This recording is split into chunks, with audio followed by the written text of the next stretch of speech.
Hello and अस्सलाम वालेकुम to everyone, welcome back to paradise academy. Dear guys, हम पढ़ रहे हैं mathematics and statistics for our upcoming FEE exam. So guys, आज स्टैटिस्टिक्स का एक नया चैप्टर हम स्टार्ट करने जा रहे हैं। नया टॉपिक जो कि आपको गिवन है, that is measures of central tendency. So dear student, जैसे जैसे मैं आपको बताऊंगा वैसे वैसे आपको इस चैप्टर को डील करना है।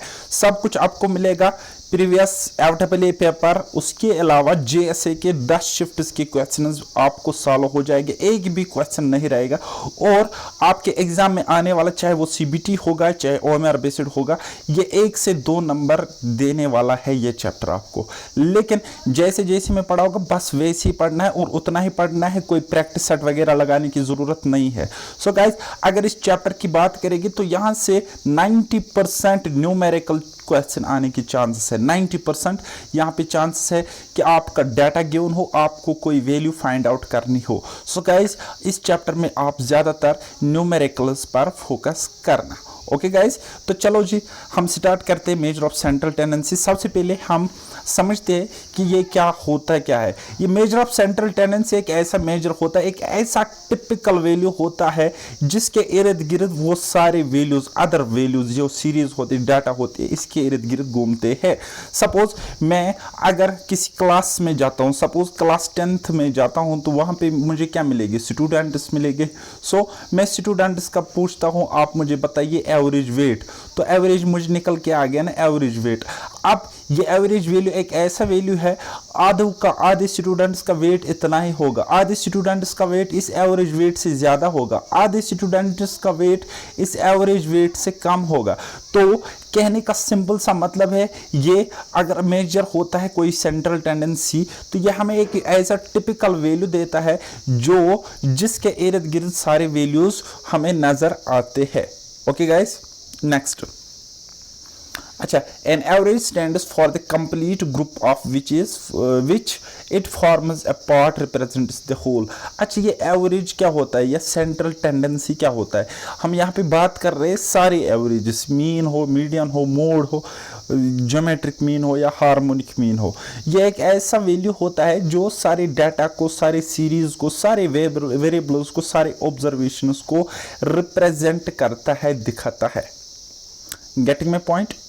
अगर हम बात करेंगे मीन, मीडियन एंड मोड, इनको हम कहते हैं सिंपल एवरेजेस। क्या कहते हैं बेटा? Simple averages. हम यूजुअली एवरेज सिर्फ और सिर्फ मीन को कहते हैं, लेकिन स्टैटिस्टिक्स के केस में ऐसा बिल्कुल भी कहना गलत है, क्योंकि यहाँ पे एवरेज हम एवरेजेस के सब टाइप से, लाइक मीडियन है, मीन है, मीडियन है, मोड है, ज्योमेट्रिक मीन है, हार्मोनिक मीन है, और उसके अलावा भी 2-3 है।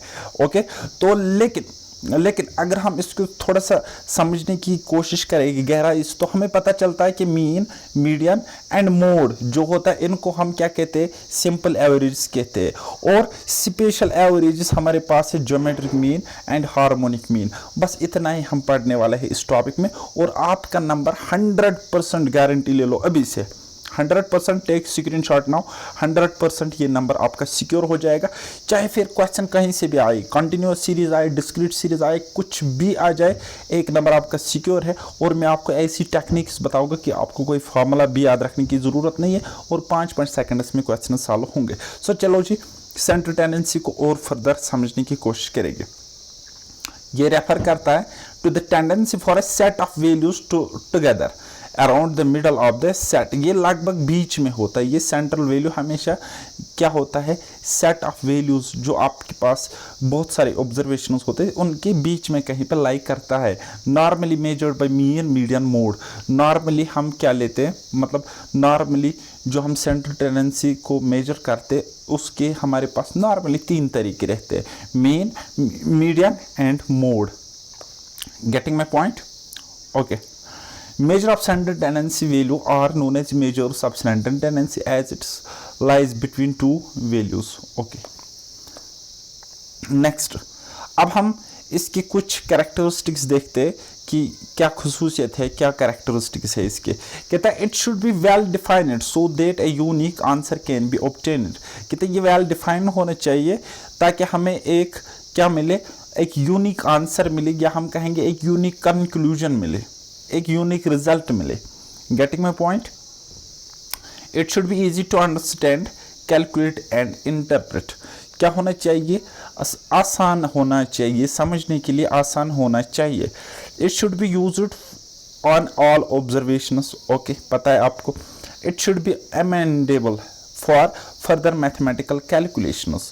तो ये क्या होना चाहिए? अमेंडेबल। अमेंडेबल मतलब ऐसा ये डाटा, ऐसा ये वैल्यू होना चाहिए जिसको हम बाद में चेंज कर सके, जिसमें हम बाद में चेंज ला सके, जिसको हम बदल सके। किसके लिए बदलेंगे? फर्दर स्टैटिस्टिकल या मैथमेटिकल कैलकुलेशंस करने के लिए, ठीक है। और अगर हमें कोई measure of central tendency value मिलता है तो ये लीस्ट इफेक्ट, यानी कि ये ज़्यादा इफेक्ट नहीं होना चाहिए। किसकी वजह से? अगर हम फ्लक्चुएशन करेंगे, कहाँ पे? सैम्पलिंग में। सैम्पलिंग में अगर फ्लक्चुएशन करेंगे, जैसे कि हमने सैंपल लिया 10 यूनिट्स का और हमें एवरेज मिला सपोज 3, ठीक है। अगर है हम ये सैंपल बढ़ा देंगे और 100 यूनिट्स का करेंगे, ठीक है, यानी कि हमने फ्लक्चुएशन करी सैंपल में, तो एवरेज वैल्यू हमें इसी 3 के आसपास मिलना चाहिए। बात आ रही है मेरी समझ? It should not be affected by the extreme values. ये एक्सट्रीम वैल्यूज से इफेक्ट नहीं होना चाहिए। लेकिन हम देखते जैसे कि मीन है, ये हमें क्या होता है? एक्सट्रीम वैल्यूज से इफेक्ट हो जाता है, ओके।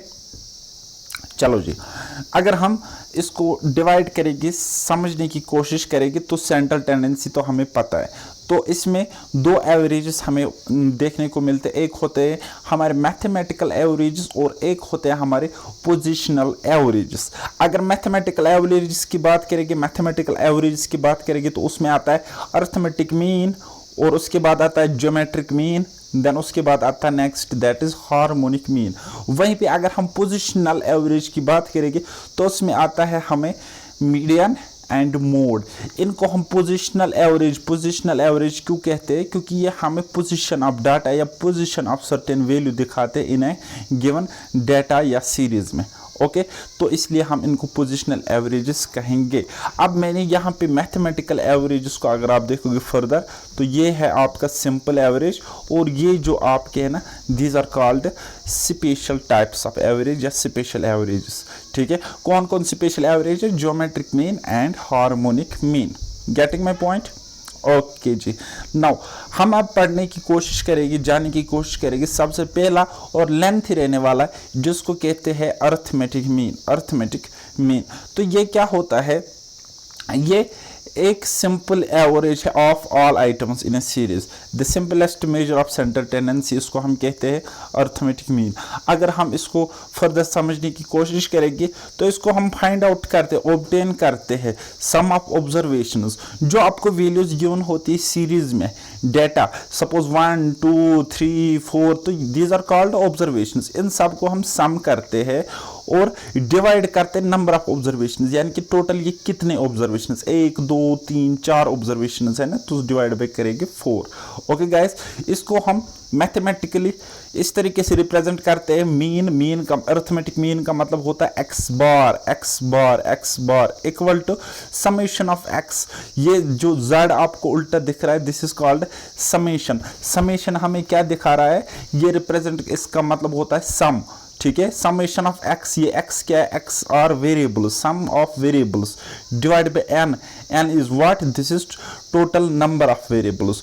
ओके, तो ये मेथड हमारे पास सूटेबल रहता है कब? जब हमारे पास इंडिविजुअल सीरीज हो, यानी कि वैल्यूज हमारे पास इंडिविजुअली गिवन हो, ठीक है, या हम कहेंगे रॉ सीरीज हो। Getting my point? ओके जी। अगर हम टाइप्स की बात करेंगे अर्थमेटिक मीन की, तो यहाँ पे हमें मोटे मोटे 2 टाइप्स देखने को मिलते हैं। एक होता है हमारे पास सिंपल अर्थमेटिक मीन, यहाँ पे सारे आइटम्स को इक्वल इंपॉर्टेंस दी जाती है, यानी कि हर एक आइटम एक बार हमारे पास सीरीज में होता है। वहीं पे आपका दूसरा होता है वेटेड अर्थमेटिक मीन। इसमें क्या होता है? डिफरेंट आइटम्स की डिफरेंट वेट्स होती है, यानी कि अलग अलग आइटम्स की अलग अलग फ्रीक्वेंसी होती है, अलग अलग वेट्स होते, तो उसी को हम कहते हैं वेटेड अर्थमेटिक मीन, और in accordance with the relative importance. Okay, चलो जी। अगर हम मेथड्स की बात करेंगे to calculate simple arithmetic mean, तो हम 3 सीरीज के लिए कैलकुलेट करते हैं अर्थमेटिक मीन। एक होता है हमारा इंडिविजुअल सीरीज, एक होता है हमारा डिस्क्रीट सीरीज, और एक होता है हमारा कॉन्टिन्यूअस सीरीज या फ्रीक्वेंसी डिस्ट्रीब्यूशन। अब इसको भी हम डिस्क्रीट फ्रीक्वेंसी डिस्ट्रीब्यूशन कहते हैं, इसको हम कॉन्टिन्यूअस फ्रीक्वेंसी डिस्ट्रीब्यूशन कहेंगे। या इन सिंपल वर्ड्स आप नटशेल में याद रखो, हम अर्थमेटिक मीन 3 सीरीज के लिए निकालते हैं या निकाल सकते हैं। एक होती है हमारे पास individual series, another one is discrete series, and last one is continuous series. अब अलग अलग मेथड्स भी है, जैसे कि अगर हम बात करेंगे इंडिविजुअल सीरीज की, तो 2 मेथड्स है। एक को हम कहते हैं डायरेक्ट मेथड, एक को हम कहते हैं शॉर्टकट मेथड। लेकिन ये शॉर्टकट जो आपको थोड़ा सा ज़्यादा हार्ड दिखता है, एक्चुअल में ये इससे इजी है, लेकिन कभी कभी इजी होता है, हर बार इजी नहीं होता है। सो कहने का मतलब है आपको मेथड्स पता होनी चाहिए ये दोनों के दोनों, फिर डेटा के अकॉर्डिंग हम अप्रोच लगाएंगे और क्वेश्चन को सॉल्व करेंगे। उसके अलावा मैं आपको ऐसे ट्रिक्स बताऊंगा जो मैथ्स और स्टैटिस्टिक्स में आपने अभी तक नहीं देखे, बट मैंने उनको फाइंड आउट किया है आपके लिए। ओके गाइस, सो सबसे पहले अगर डायरेक्ट मेथड की बात करेंगे, तो यहाँ पे मीन यानी कि एक्स बार अर्थमेटिक मीन बराबर होता है sum of observations, that is summation of x divided by number of observations, that is n. Getting my point? So sum of observations divided by number of observations. वहीं पे अगर हम बात करेंगे shortcut method की, तो हम यहाँ पे फाइंड आउट करते हैं मीन। कैसे अर्थमेटिक मीन कैसे करते हैं? पहले हम लेते हैं assumed mean, A stands for assumed average. ये एज्यूम्ड एवरेज क्या होता है? हम खुद ही एज्यूम करते, कुछ भी कर सकते, कुछ भी कर सकते हैं, ठीक है। फिर उस एज्यूम्ड एवरेज के साथ हम डिफरेंस निकालते हैं एक्चुअल ऑब्जर्वेशंस का, और जो डिफरेंस हमें मिलेगा, चाहे वो पॉजिटिव मिलेगा चाहे वो नेगेटिव मिलेगा, उसको डिवाइड करते एन से, where n is number of observations. Number of observations से हम उसको डिवाइड करेंगे। जब हम डिवाइड करेंगे तो हमें वहां पे net effect, net sum of deviations मिलेगा, ठीक है। वो अगर पॉजिटिव में होगा तो एज्यूम्ड एवरेज के साथ प्लस करेंगे, अगर वो नेगेटिव में होगा तो एवरेज एज्यूम्ड एवरेज से वो सब्ट्रैक्ट करेंगे। बताओ समझ में आ गया? कुछ नहीं आ गया, मुझे पता है, आई नो दैट, लेकिन गारंटी है आप मुझसे पढ़ के जाओ, फिर मतलब भूल के दिखाओ, ओके। फिर आप क्वेश्चन को गलत करके दिखाओ, ये मेरी गारंटी है, ठीक है गाइस। तो चलो जी कुछ क्वेश्चंस हम सॉल्व करते हैं। हमारे पास क्वेश्चन नंबर 1 है, find arithmetic mean for the following data. हमारे पास डेटा गिवन है, इसका हमने निकालना है अर्थमेटिक मीन निकालना है। देखो गाइस, ये हो गया बेसिक अप्रोच। क्या हो गया? Basic approach. हमारे पास डेटा है ये, तो ये क्या है हमारे पास? टोटल ये ऑब्जर्वेशंस है। क्या है गाइस? ऑब्जर्वेशंस है, वेरिएबल्स है या वैल्यूज का हो, ठीक है। तो हम अर्थमेटिक मीन फाइंड आउट कैसे करते हैं? हम इनका निकालते हैं सम ऑफ ऑब्जर्वेशंस। तो किया सम, वो मिला हमें 55। डिवाइड करते total number of observation. Number of observations कितने? देखो 1 2 3 4 5 6 7 8 9 10 number of observations are here. So average will be 55 upon 10, that is 5.5। Okay, so एक ट्रिक अभी मेरी याद रखो, यहाँ पे ट्रिक मैं आपको बताऊंगा साथ साथ, ओके। तो ट्रिक क्या है? अगर आप इसको गंदी नज़र से देखोगे, इस सीरीज को अगर आप गंदी नज़र से देखोगे, तो आपको पता है यहाँ पे डिफरेंस 1, इन दोनों का डिफरेंस 1, यानी कि सीरीज के स्टार्टिंग से एंड तक डिफरेंस आपको 1 मिलेगा। यानी कि हम कहेंगे ये जो सीरीज ऑफ डाटा है ना, ये किस में? ये AP में है, यानी कि अर्थमेटिक प्रोग्रेशन में है। यहाँ पे डिफरेंस कॉमन है, डिफरेंस सेम है। अगर आपके पास ऐसा डाटा होगा ना, तो आपको सम वम निकालने की भी जरूरत नहीं है। आप सिंपली क्या करोगे? First term plus last term. So first term plus last term कितना हुआ? 10 + 1 यानी कि 11, डिवाइड बाय करोगे 2, तो 11 का आधा 5.5, ये आपका आंसर रहेगा, ठीक है guys. Getting my point? Okay जी, चलो जी दूसरा क्वेश्चन हम यहाँ पे सॉल्व करेंगे। Find the average for the following data. आपको एवरेज निकालना है, तो सबसे पहले आप सिंपल अप्रोच से निकालो। क्या करना है आपको? ये प्लस ये प्लस ये प्लस ये प्लस ये, ठीक है। तो कितना मिलेगा? वो कितना मिलेगा वो आपको मिलेगा 5010। 5010 देखो कैसे, ये एक इसको दे दो तो 1000 बन गया, तो 1000 प्लस 1000 2000, 3000 4000 5000, तो 2 तो 3 5 तो 5 होगी 10, यानी कि 5010। 5010 divided by number of observation कितने 1 2 3 4 5, सो एवरेज विल बी 1002। तो ये आपका एवरेज होगा। ओके तो ये हो गया सिंपल मेथड से। किससे? सिंपल मेथड से। अब मैं आपको बताऊंगा डिफरेंस मेथड, या जिसको स्टैटिस्टिक्स में शॉर्टकट मेथड कहते हैं। ठीक है गाइस, तो मैंने यहाँ पे एज्यूम्ड मीन लिया है कितना 1000, एज्यूम्ड एवरेज मैंने 1000 माना है, ये मैंने खुद ही माना है। आप 100 भी मान सकते हो, 10,000 भी मान सकते हो, answer will never change. Okay so मैंने 1000 माना, ये क्या है मेरा एज्यूम्ड मीन है। तो फिर जब हमने इसका कंपैरिजन किया तो ये मुझे एक कम मिला, इसके साथ देखा तो ये मुझे एक ज्यादा मिला, ये 1000 इसके साथ मैंने देखा तो ये मुझे +2 ज्यादा दिखा, फिर इसका किया तो +3 ज्यादा दिखा, इसका किया तो +5 ज्यादा दिखा। सो कहने का मतलब नटशल है, जब हमने डिफरेंस निकाली किसका x - a का, यानी कि इससे ये सब्ट्रैक्ट किया -1, इससे ये सब्ट्रैक्ट किया +1 मिला, इससे ये सब्ट्रैक्ट किया तो 2 मिला। ओके ये 2 आपको दिख रहा है ना। तो अब देखो जब हम इसका सम करेंगे तो -1 + 1 कैंसल, तो ऐड करेंगे इनका 2 + 3 + 5 कितने हो गए 10। तो ये कितने ऑब्जर्वेशन थे 1 2 3 4 5, 10/2 तो कितना मिलेगा 2, और ये 2 आपको यहाँ पे प्लस मिला ना, तो ये आपको इसके साथ जोड़ना है, तो आपका अरिथमेटिक मीन निकल के आ जाएगा। ठीक है, सुनने में थोड़ा सा लेंथी अप्रोच लगता होगा, but believe me this is very easy and easy approach. Okay guys, अच्छा यहाँ पे क्या आप शॉर्टकट और कोई आजमा सकते थे? जी हाँ बिल्कुल आप आजमा सकते थे, लेकिन यहाँ पे कॉमन डिफरेंस सेम नहीं, यहाँ पे 2, यहाँ पे 1, यहाँ पे 1, यहाँ पे 1। हाँ जी, तो यहाँ पे आप शॉर्टकट नहीं कर सकते एपी वाला। ओके चलो जी नेक्स्ट क्वेश्चन नंबर नेक्स्ट हम बनाने की कोशिश करेंगे। क्वेश्चन नंबर 3, इसको आप फाइंड आउट करो अरिथमेटिक मीन, डायरेक्ट मेथड लगाओ शॉर्टकट मेथड लगाओ, दोनों से हो जाएगा। ठीक है, तो डायरेक्ट मेथड आपको क्या करना है, इन सब को ऐड करना है, तो वो लिखना है, डिवाइड करने ये कितने 1 2 3 4 5, तो डिवाइड बाई 5 करना है, आपको मीन मिल जाएगा। शॉर्टकट में आपको क्या करना है, आपको एज्यूम्ड मीन लेना है, आप ले लो ना 80 ही ले लो एज्यूम्ड मीन। ठीक है, आप 80 मान लो, ठीक है कोई मसला नहीं है, आप 80 मान लो मसला नहीं है।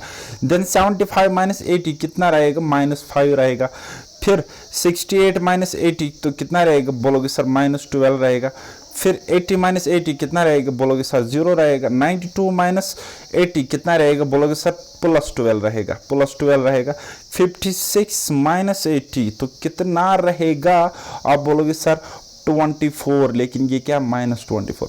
अब देखो +12 - 12 कैंसल, अब ये -5 है, ये -24 है, तो कितना हो जाएगा -29 हो जाएगा। -29 डिवाइड बाय करोगे कितने ऑब्जर्वेशन थे 5, तो कितना आ जाएगा 5.8 -5.8, और हमने एज्यूम्ड एवरेज कितना माना था 80, सो 80 - 5.8 आपका आंसर मिल जाएगा बाद में कितना, ये देखो 74.2। जब 80 माइनस करोगे 5.8 तो 80 में से 5 उतारो कितना रहा 75, फिर 0.8 भी उतारो तो कितना रहा 74.2। इस तरीके से आप कुछ भी एज्यूम कर लो, आंसर चेंज नहीं जाएगा।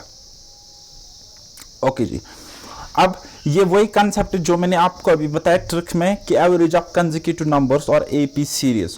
तो आप देखो यहाँ पे मुझे एपी में सीरीज दिख रहा है, तो मैंने क्या किया, first term plus this last term divide by 2 answer. Okay now next find the mean यानी कि average for the following data. इस डाटा के लिए एवरेज मुझे बताओ। ठीक है, ये क्या है 1 डिफरेंस, तो यहाँ पर भी 1 डिफरेंस, यहाँ पर भी 1 डिफरेंस। तो क्या करेगी, जब आपको डिफरेंस सेम मिलेगा, so first term plus last term divide by 2, 50 divide by 2 that is 25। Next question, find the average of first 50 odd natural numbers. ठीक है, पहले 50 ऑड नेचुरल नंबर्स के एवरेज बताओ। ठीक है, ये क्या है, ऑड है। अगर फर्स्ट 50 नेचुरल नंबर्स होते तो मैं करता 1 + 50 / 2, तो लेकिन ये है ऑड, यानी कि इवन इसमें इंक्लूड नहीं होगा। 1 इंक्लूड होगा, 2 इंक्लूड नहीं होगा, 3 इंक्लूड होगा, 4 इंक्लूड नहीं होगा, बिकॉज 2, 4, 6, 8 ये क्या है, इवन नंबर्स है। सो हमें पता है first odd number will be 1 and 50वें नंबर पे ऑड नंबर कितना होगा, 99। सो अब यहाँ पे डिफरेंस 2 का आपको मिलेगा, डिफरेंस 2 का आपको मिल रहा है, यानी कि difference is same. So when difference आपको सेम मिल जाएगी तब आप कह सकते हो कि ये कंसेक्यूटिव नंबर्स की सीरीज है या ये सीरीज एपी फॉर्म में है। जब आपके कंसेक्यूटिव सीरीज हो या एपी फॉर्म में सीरीज हो, then you have a shortcut, first term plus last term that is 100 divided by 2 that will be 50। Okay, सो इससे शॉर्टकट ट्रिक भी है, लेकिन वो मैं आपको नहीं बताऊंगा। अच्छा, अगर आप अब यहाँ पे बेसिक अप्रोच से जाते, sum of observations divide by number of observations, तो आपको कैसे ऐड करना था, 1 + 3 + 7 + 9 + 11 + 13। सो इसी तरीके से आपको ऐड करते करते करते करते जाना था 99 तक, तो बहुत ज़्यादा टाइम आपको लग सकता था। ठीक है, तो यही चालाकी, यही कलाकारी। चलिए जी, find the average of first 60 odd natural numbers. First 60 odd natural number, तो पहला odd natural number is 1। 60th number पर, 60वें नंबर पर ऑड नंबर कितना होगा, 119। अब मैं ये क्या करता हूँ, किस तरीके से निकालता हूँ ऑड नंबर, किस तरीके से निकालता हूँ 60। अगर मैं आपको बोलता हूँ 70वें नंबर पे ऑड नंबर कौन सा होगा, अगर फर्स्ट नंबर इज 1, तो मैं आपको क्या करता हूँ 2 × 70 माइनस करता हूँ 1। बात आई समझ? ओके, सो 60th ऑड नंबर क्या है, 119। कैसे निकाला मैंने, ये बोलता है first odd number is 1, second is 3rd, and 60वें नंबर पर क्या होगा ऑड नंबर, वो होगा, मैं क्या लिख रहा हूँ आज, वो होगा गाइस 2 × 60 माइनस करेंगे 1। सो 260 यानी कि 120 - 1 दैट इज 119। तो ये होगा लास्ट वाला term. Okay, so first term plus last term कितना हुआ, 120 / 2 दैट इज 60 आंसर, इस तरीके से। अच्छा, फिर अगर आपको कोई कहता है find average of first 5 multiples of 3, first 5 multiples of 3, so first multiple क्या होगा, 3 1 = 3, सेकंड मल्टीपल क्या होगा, 3 2 = 6, फिर इसी तरीके से थर्ड मल्टीपल क्या होगा, 9, fourth multiple 12 and fifth multiple will be 15। अच्छा, ये जो मीन होगा ना, ये हमेशा बीच वाला नंबर होगा अगर हम बात करेंगे कंसेक्यूटिव सीरीज में, क्योंकि यहाँ पे कंसेक्यूटिव मल्टीपल्स है या हम कहेंगे एपी सीरीज है, बिकॉज डिफरेंस इज सेम, 3 3 3 3 का डिफरेंस आपको मिल रहा है। सो आप आधे यहाँ से छोड़ो, आधे यहाँ से छोड़ो, ये आपका आंसर हो जाएगा। अगर ऐसे नहीं, then first term plus last term divide by 2, so 15 + 3 that is 18, 18/2 that will be 9 answer. अगर वैसे भी नहीं आता, फिर sum of observations divide by number of observations, तो कितने हुए, 3 6 9 9 तो 9 हो गए, 18 तो 12 हो गए, 30 तो 15 कितने हो गए, 45 45 बटे कितने, ये 1 2 3 4 5, 45 बटे 5 दैट इज 9। ऐसे भी आपका आंसर मिल गया। अगर मेरी स्पीड आपको ज़्यादा लग रही है पढ़ाने की तो काइंडली मुझे इन्फॉर्म करना, फिर मैं कोशिश करूँगा आपको बहुत ही धीरे धीरे समझाने की। ओके, चलो जी, नेक्स्ट हम देखेंगे डिस्क्रीट सीरीज के लिए अगर हमें मीन निकालना होगा, अरिथमेटिक मीन निकालना होगा फॉर ग्रुपेड डेटा, तो हम किस तरीके से निकाल सकते हैं। अच्छा, ये डिस्क्रीट सीरीज कैसी बनती है, मैंने आपको टेबुलेशन ऑफ डेटा में बताया। जब रॉ डेटा बहुत ज़्यादा होता है, तो उस रॉ डेटा में कुछ नंबर्स रिपीट भी हुए होते हैं, तब हम उसको डिस्क्रीट सीरीज में लेते हैं, उनको अरेंज करते हैं और उनकी फ्रीक्वेंसी देती है। यानी कि यहाँ पे 10 4 टाइम्स था, 25 टाइम्स था, 33 टाइम्स था, 42 टाइम्स था, 55 टाइम्स था, इस तरीके से ये था। अब अगर हम वैसे करते तो बहुत ज़्यादा, कितने आइटम्स हमें लिखने पड़ते, हमें 19 आइटम्स लिखने पड़ते, और ये थोड़ा सा ऑब्जर्वेशंस हमारे लिए ज़्यादा बन जाते। तो इसलिए इसको कैलकुलेशन को कम करने के लिए वजूद में आ गया डिस्क्रीट सीरीज। वहीं पे अगर डिस्क्रीट सीरीज भी जब बारी पड़ता है तब आता है वहाँ पे कॉन्टिन्यूअस सीरीज, और कॉन्टिन्यूअस सीरीज को आसान करने का कोई कोई अलग से सीरीज नहीं आती, बल्कि हम फिर उसके क्लास इंटरवल्स की विड्थ बढ़ा देते हैं, गैप इंटरवल बढ़ा देते हैं। ओके चलो जी, वो हम बाद में देख लेंगे। चलो अगर हम डायरेक्ट मेथड की बात करेंगे तो यहाँ पे x बार इक्वल टू होता है summation of f x divided by n, where n होता है समेशन ऑफ f। यहाँ पे n क्या होता है, मैंने आपको x बार पहले बताया था summation of x divided by n। ये क्या टोटल नंबर ऑफ ऑब्जर्वेशंस है ना।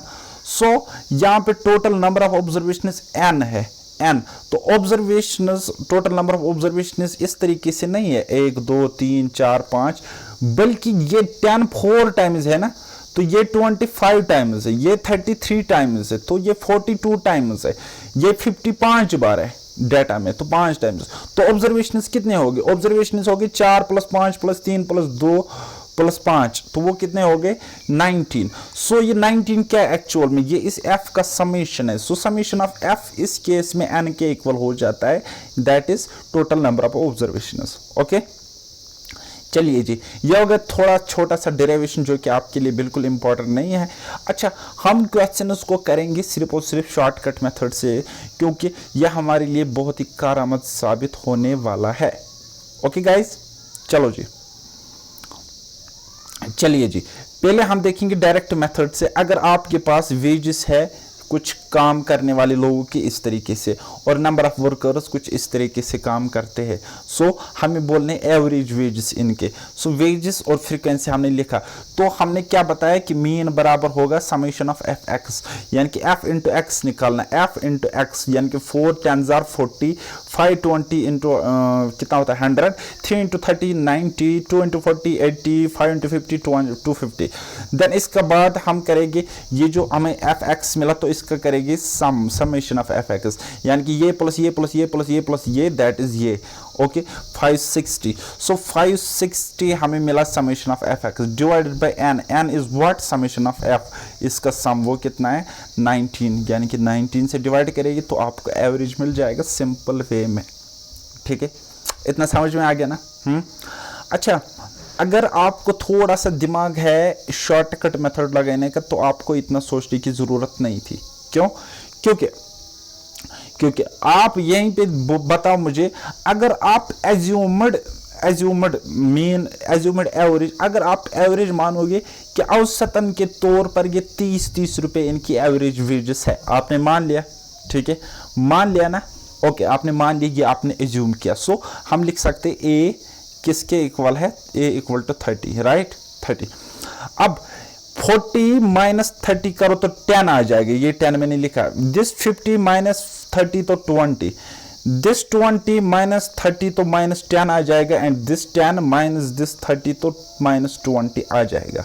सो अब इनको ऐड करो, जब हमने ऐड किया तो 20 से 20 कट गया, सो माइनस 10 से ये 10 कट गया, ये क्या हो गया, नहीं अभी ऐड नहीं करना है, सॉरी, वो इंडिविजुअल सीरीज में हम ऐड करेंगे, बिकॉज अभी तो हमें इनको फ्रीक्वेंसी के साथ मल्टीप्लाई भी करना है। सो माइनस 20 इंटू 4 कितना होता है माइनस 80, माइनस 10 इंटू 5 कितना होता है माइनस 50। सो 0 इंटू 3 कितना होगा 0, और ये 10 इंटू 2 कितना होता है 20 होता है, ये 20 इंटू 5 कितना होता है 100 होता है। इतना आपने समझा ना, थोड़ा सा मैं कलर चेंज करता हूँ यहाँ पे। ओके जी, इतना आपने समझा ना। ओके, नाउ अब हमें इनको करना है ऐड। तो जब हमने ऐड किया तो मुझे पता चला कि क्या पता चला, ये देखो 50 80 कितने हो गए 130, तो ये 130 क्या है माइनस 130, और यहाँ पे ये क्या है प्लस 120, तो कितना आ जाएगा नेट इफेक्ट माइनस 10। माइनस 10 को डिवाइड करेंगे 1 2 3 4 5, डिवाइड करेंगे 5 से, ठीक है, किससे 5 से, कितना रहा माइनस 2 रहा, माइनस 2 रहा। लेकिन गड़बड़ क्या हो रही है फिर,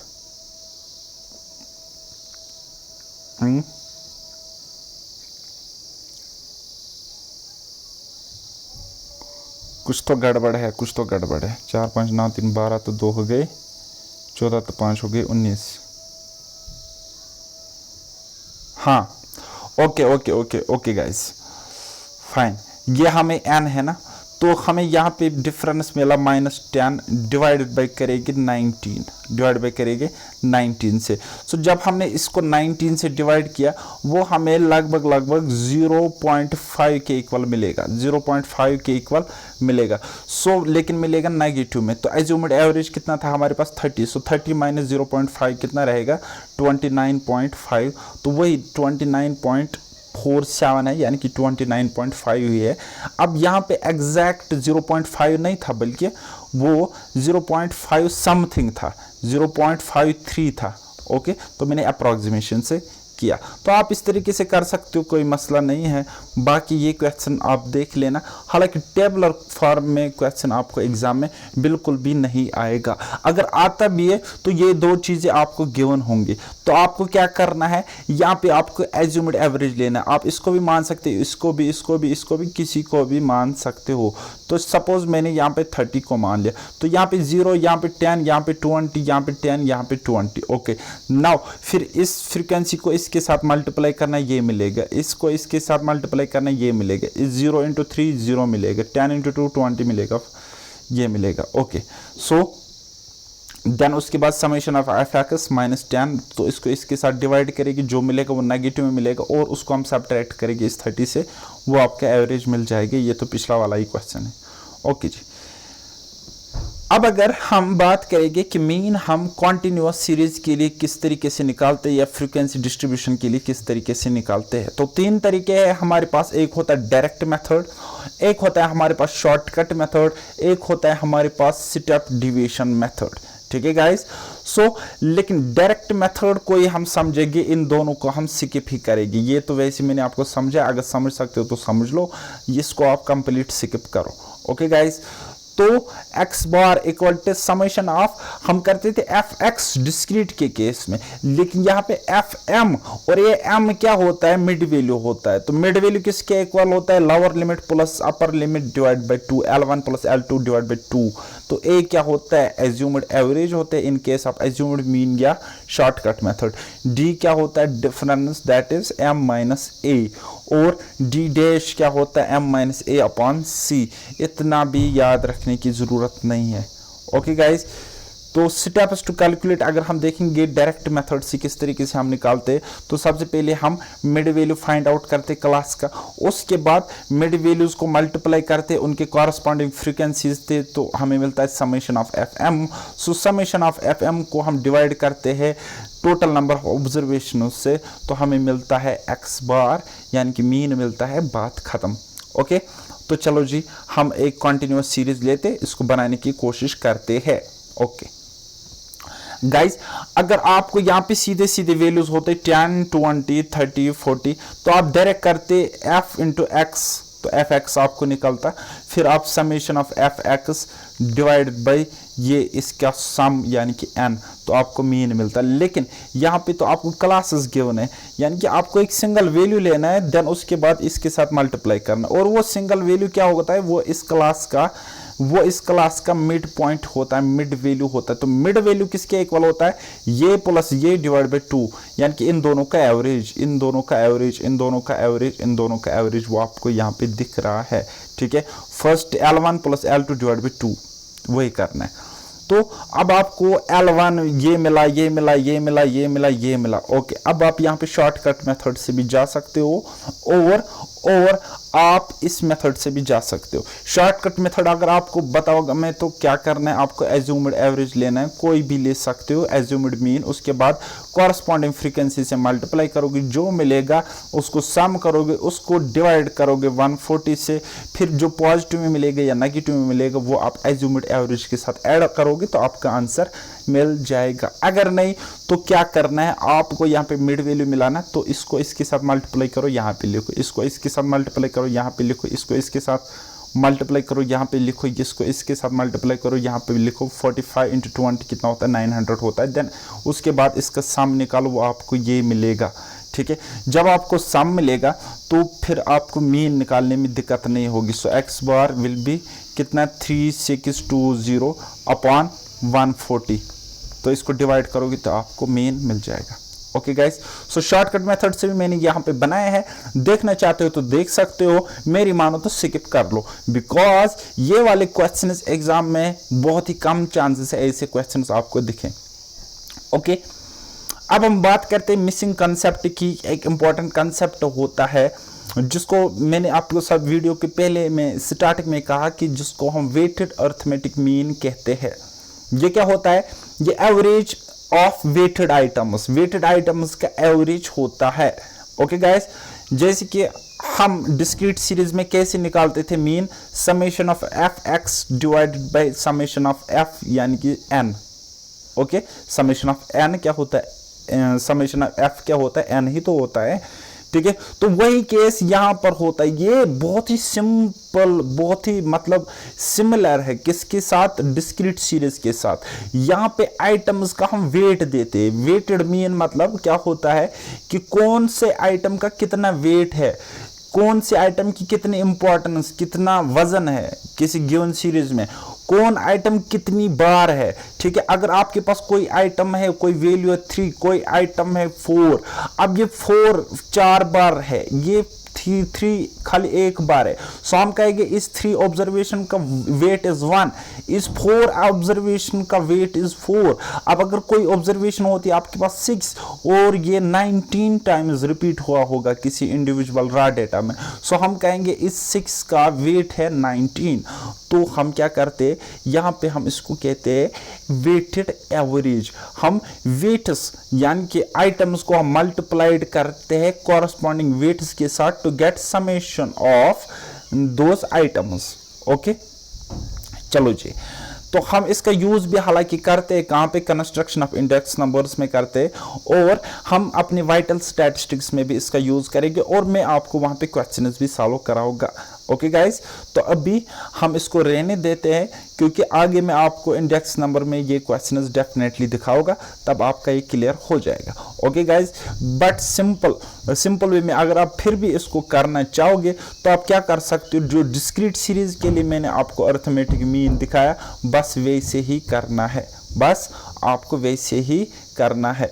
बस ये जो W है ना, W को रिप्लेस, ये जो F मैंने आपको दिखाया ना, F को रिप्लेस करो W से, बाकी वही है। तो समेशन ऑफ F यहाँ पे होता था N, तो यहाँ पे समेशन ऑफ W भी N ही होगा। ओके, बाकी कुछ भी कंफ्यूजन करने की जरूरत नहीं है अपने आप को। ओके गाइस, उसके अलावा हम देखते हैं कंबाइंड मीन। एक्चुअल में मैथमेटिक्स में अगर आप मुझसे क्वांटिटेटिव एप्टीट्यूड पढ़ते हो तो मैंने आपको एक कंसेप्ट बताया था, एलिगेशन एक कंसेप्ट बताया था। वो एलिगेशन जो है ना, एक्चुअल में बेटा यहाँ से आ गया है, कंबाइंड मीन इसको कहते हैं। ठीक है, सो आप यहाँ पे देख सकते हो कि there is a relation between, तो क्या समझ सकते हो, there is a big relation between both the subjects like statistics and mathematics. Okay, so चलो जी हम एक काम करते हैं, कंबाइंड मीन को समझते हैं। कंबाइंड मीन क्या होता है, मीन वैल्यू ऑफ 2 और मोर पार्ट्स, 2 या 2 से ज्यादा पार्ट्स का एक मीन वैल्यू होता है किसी सीरीज में, और एवरेज ऑफ 2 डिफरेंट एवरेज, या एवरेजेस का एवरेज हम निकालते हैं। एवरेजेस का जब हम एवरेज निकालेंगे तो उसी को हम कहते हैं कंबाइंड मीन। लाइक मैं आपको यहाँ पे एक एग्जांपल के थ्रू समझाने की कोशिश करूंगा। 60 boys in A class obtained 40 mean marks, यानी कि हम कहेंगे बॉयज के का एवरेज मार्क्स है 40, बॉयज का एवरेज मार्क्स है 40, और गर्ल्स का एवरेज मार्क्स है 35। कितना? 35। लेकिन बॉयज का नंबर 60 है और उनका एवरेज है 40, और गर्ल्स उस क्लास में कितने 40 है, तो उनका एवरेज स्कोर है, एवरेज मार्क्स उन्होंने हासिल किए है 35। तो हमें बताना है total average score, total average marks, total mean marks for whole class, पूरी क्लास के लिए। ठीक है गाइस, ओके जी।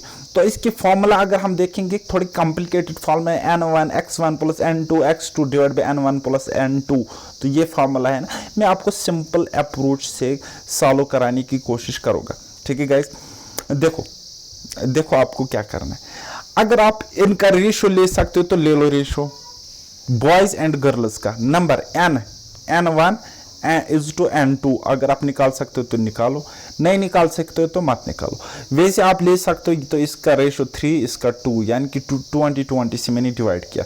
सो 3 इंटू 40 करो तो कितना आ जाएगा 120, प्लस 2 इंटू 35 कितना आ जाएगा 70, डिवाइडेड बाई ये 2 प्लस ये 3 कितना आ जाएगा 5। तो एवरेज स्कोर कितना आ जाएगा, ये हो गया 190 डिवाइड बाई 5। 190 डिवाइड बाई 5 कितना आ जाएगा, सो क्या आ जाएगा 5 3 आर 5 8 आर, यानी कि 38। ये हो गया सिंपल ट्रिक। ठीक है, ट्रिक मैंने क्या किया, रेशो निकाला, क्योंकि एवरेज चेंज नहीं होता है अगर आप नंबर्स का रेशो निकालते हो तो।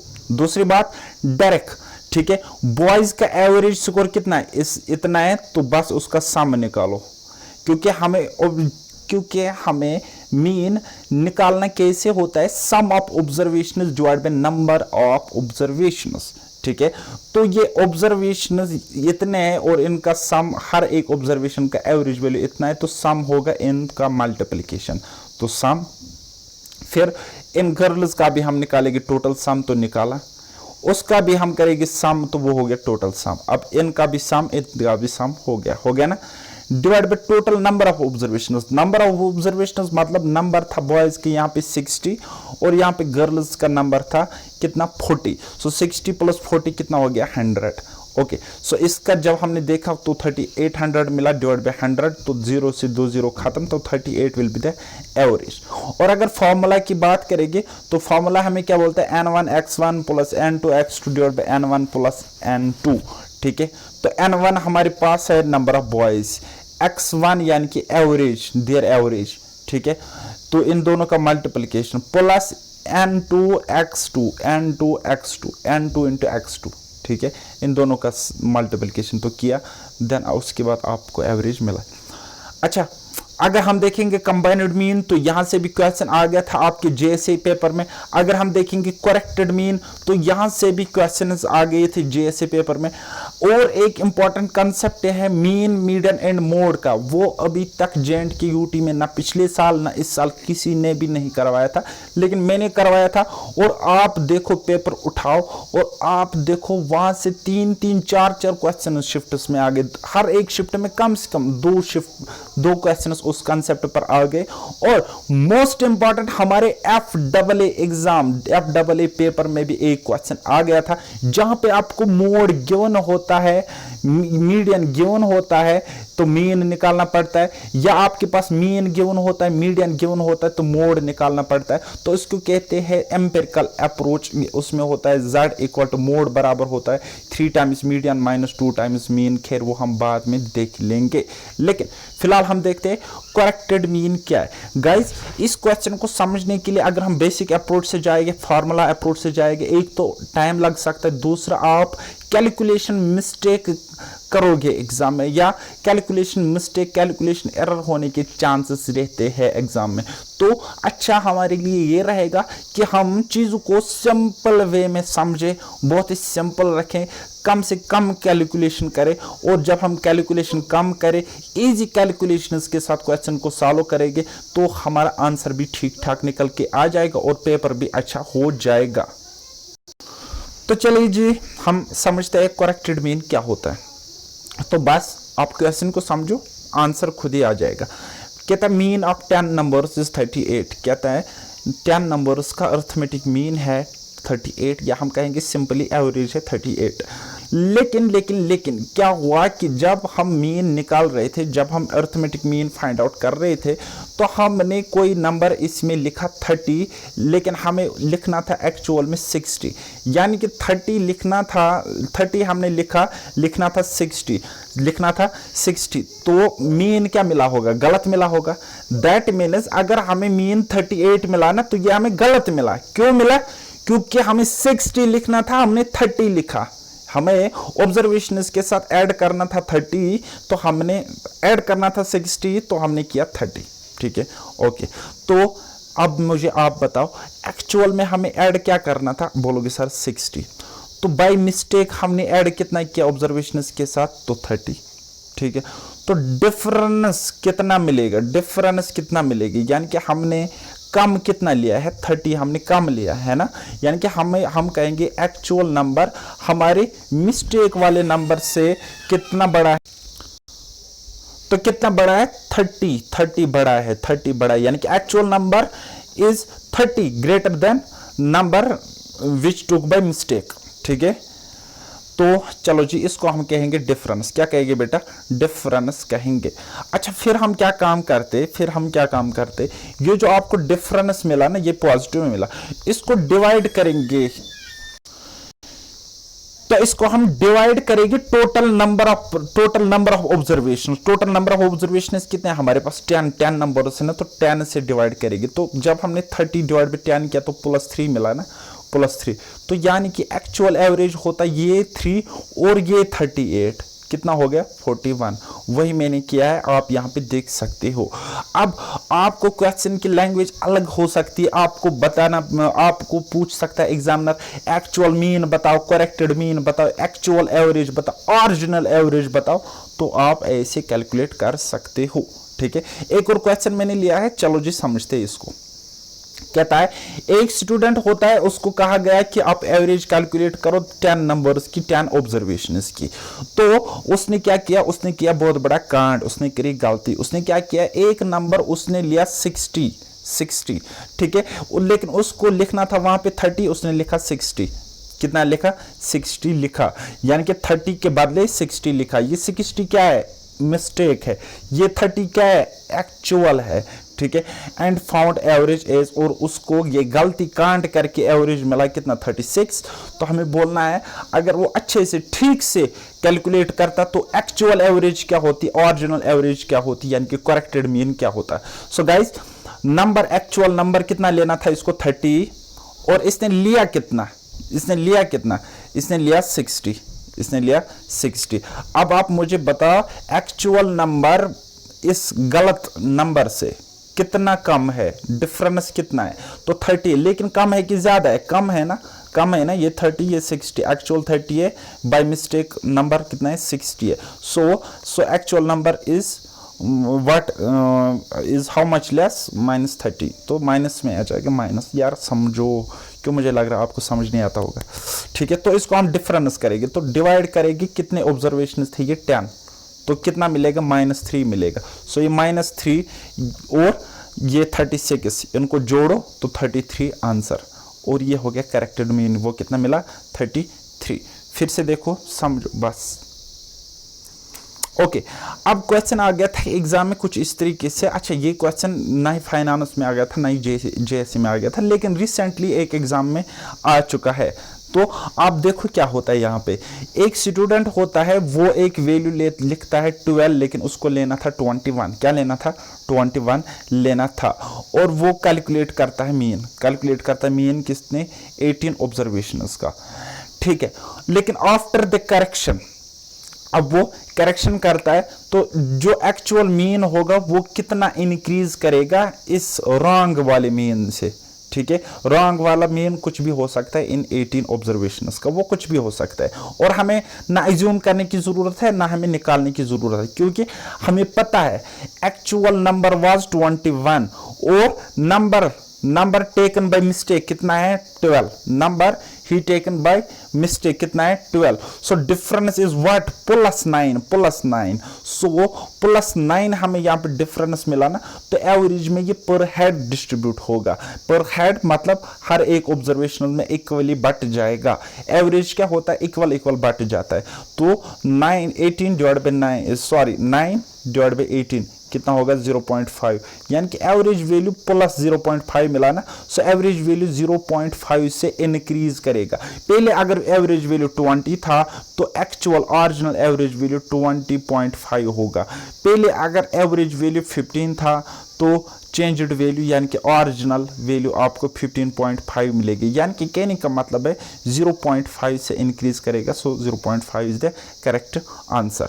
तो गाइज इस तरीके से मीन के ऑब्जेक्टिव्स भी मैंने आपको बताए, थ्योरी भी बताया, और उसके बाद हमने यहाँ पे न्यूमेरिकल्स क्वेश्चंस भी सॉल्व किए। ज़्यादातर चांस से न्यूमेरिकल क्वेश्चन आपको एग्जाम में दिखे, तो वो अब आपने यहाँ पे सीखे दो दो तीन तीन अप्रोच भी मैंने आपको बताए। सो गाइज अब मेरिट्स एंड डिमेरिट्स को फटाफट हम समझने की कोशिश करेंगे। सबसे पहला मेरिट क्या है, इजी टू कंप्यूट है and has a unique value. एक ही वैल्यू होता है, वैल्यू अगर हम मेथड चेंज करेंगे तो हमें मीन अलग अलग नहीं मिलता है, बल्कि एक ही मिलता है, एक ही यूनिक वैल्यू मिलता है। और ये इजी टू कंप्यूट है, बहुत ही आसान है कैलकुलेट करना, जो कि आपको मैंने करके दिखाया। Okay, so based on all observations, यहाँ पे हम सारे ऑब्जर्वेशंस को कंसिडर करते हैं क्योंकि हमें ज़रूरत पड़ती है सम की। सो सम हम कहते हैं sum of all observations divide by number of all observations. तो ऑल दिख रहा है ना, तो हम कह सकते हैं ये बेस्ड होता है सारे ऑब्जर्वेशंस पर, ऑल ऑब्जर्वेशंस पे बेस्ड रहता है। ठीक है, अच्छा, ये जो हमें अरिथमेटिक मीन होता है, ये क्या होता है, एक वेल डिफाइंड वैल्यू होता है और ये लीस्ट इफेक्ट होता है बाय सैम्पलिंग फ्लक्चुएशन। अगर हम सैम्पलिंग के केस में मीन लेते हैं ना, तो सैम्पलिंग मीन होता है म्यू और एक्चुअल मीन होता है एक्स बार, तो वहाँ पे जाने की ज़रूरत नहीं है। लेकिन ये मेरिट याद रखना कि अगर हम सैम्पलिंग फ्लक्चुएशन करेंगे, सपोज पहले हमने 10 यूनिट्स का सैंपल लिया था, बाद में हम 1000 यूनिट्स का सैंपल लेंगे, जो हमें यहाँ पे एवरेज वैल्यू मीन वैल्यू मिलता है, उसी के आसपास हमें यहाँ पर भी बड़ा सैंपल करके मीन वैल्यू निकलता है। तो इसलिए हम कहते हैं ये लीस्ट इफेक्ट होता है सैम्पलिंग फ्लक्चुएशन से। देखो इफेक्ट तो होता है, लीस्ट इफेक्ट मतलब थोड़ा ज़्यादा असर नहीं पड़ता है। Can be used for further statistical analysis, further mathematical या स्टैटिस्टिकल एनालिसिस के लिए हम इसको यूज कर सकते हैं।